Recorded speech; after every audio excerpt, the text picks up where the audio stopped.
One of the things the Oriole organization stresses is being able to hold runners on first base. But Buck Showalter had a message for not only his major league guys, but for all pitchers in this organization. You better be able to hold your runners. I had 4 pitchers in my office today talking about their young pitchers about their times at the plate. You know, saying you're not going to survive up here if you're that slow to the plate. You're not going to. You can't. You know, I saw when Gosman, go talk to Gosman and Bundy. You know, at LSU and in high school in Oklahoma, they didn't have base runners. Pitching's about 90-foot increments, stopping it. But we've got 4 or 5 of these young kids, you know, 1-6, 1-7 plate. I mean, there's no way that Aaron Judge should steal second base last night. And I said, Miguel, that costs you 2 earned runs by being 1-5-5 to the plate.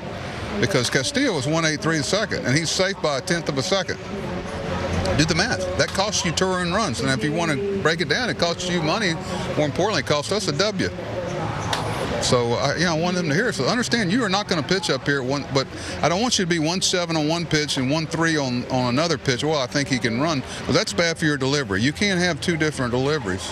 Jim, in the slide step area where pitchers no longer pick their leg up, they just stride forward as quickly as they possibly can. How were you able to hold runners as well as you did? Well, I mean, I understood who could run and who couldn't. You know, if you look at Chris Tillman, he's had done a marvelous job. 197 starts for the Orioles to try to steal 50 bases. Only been successful 21 times.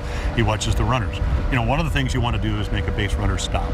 So, if we're playing the Yankees, say, Ellsbury's going to run.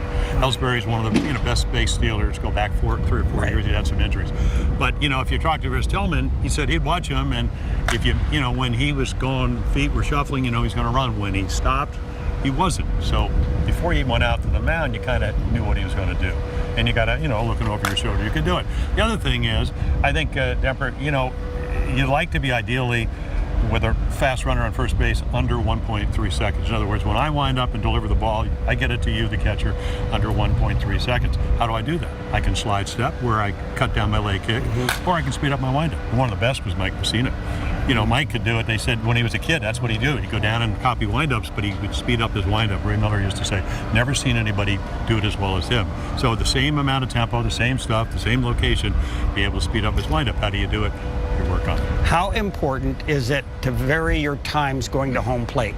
Like some pitchers will look over, they'll hold, they'll look for a long time, they'll set back, they'll look back again, but separating the times, like sometimes it's 2 or 3 seconds. A hitter gets used to going on a certain time. He's counting how fast. Well, I think that, and even when I get a runner at second, if they can time you, if you don't look back and you only look back once and then you go, don't look back once and go. After a while, a good base runner, and I always thought it was easier to steal third base than it is second, get a better lead. Well, Brian Roberts made it look that way. Exactly, because he knew what he was doing, he knew he was throwing, he knew the tendencies of the pitchers.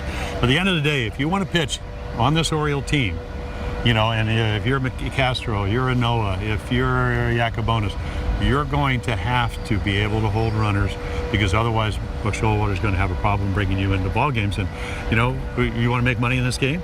Yeah. You want to pitch as much as you can. So part of that's just a little thing of kind of paying attention and knowing who can run, who can't.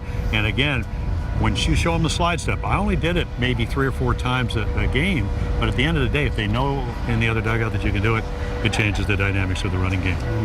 Well, now I want to pitch. I've got a pretty good changeup too, Jim. Well, you don't have to worry about hitting, do you?